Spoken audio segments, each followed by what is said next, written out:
In 1931, I believe it was, genistein, which is an isoflavone, was discovered in soy. And it does look sort of like estrogen. This is estradiol. And in lab studies, people discovered that, in fact, it does attach to the estrogen receptor. Fat cells are not innocuous blobs of calories. They are little factories, and they take his testosterone and they convert it into estradiol. You with me? Testosterone in a man's body is converted into female sex hormones, causing him not to just have fat around his breast area. That's breast tissue that he's developing. The same thing will happen in women as well. Okay, but what about cancer? Could soy cause breast cancer? Well, we've had enough time to sort this out. And it turns out, on the basis of many studies, a high soy intake. If you could compare, say, Asian Americans who consume lots and lots of tofu and soy milk compared to others, the high soy consumers have roughly 29% less risk of developing breast cancer compared to people who ignore it. And then researchers have looked at women previously diagnosed with cancer. Those who avoid soy have the highest mortality. Those who consume a lot of soy, whether it's tofu or soy milk or miso or whatever, they have the lowest mortality. And that's true whether it's estrogen receptor negative or positive tumors. These are just two different varieties of tumors, but in both cases, it seems to work. So in your car, you have a gas pedal. And if you step on the gas, it goes. But you got another pedal in your car, right? And it is the brake.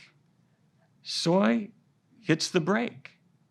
It does attach to estrogen receptors. You got alpha receptors, you got beta receptors. It attaches to the beta receptors and it helps slow down cancer growth. Totally optional, you don't have to have it, although soy is very handy. If you have soy sausage, it beats the heck out of pork sausage. One day they'll make snow tires out of it probably. They make all kinds of great things, but it does not cause cancer. If anything, it's a cancer preventer. Okay, so we've talked about estrogens and testosterone. Let's talk about thyroid hormone.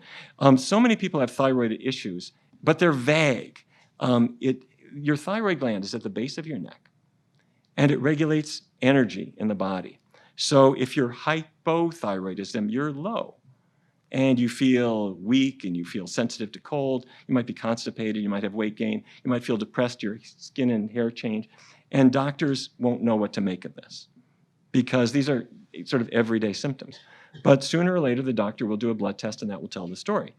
The opposite can happen if you're hyperthyroid. The thyroid is cranking out too much thyroid hormone, and that means you can lose weight. Sometimes you can gain weight. Your pulse will become irregular. You'll find that you're nervous, you're irritable, you feel warm. You're basically just kind of revved up. And the doctor can do some tests, and it's not a terribly difficult diagnosis to make. So why are so many people having thyroid problems? Well, problem number one is obvious from the hormone itself. Those big purple blobs, that's iodine. And back in 1924, the Morton Salt Company said, let's put iodine in salt. And so people were getting plenty of iodine, and they had more than enough to make thyroid hormone.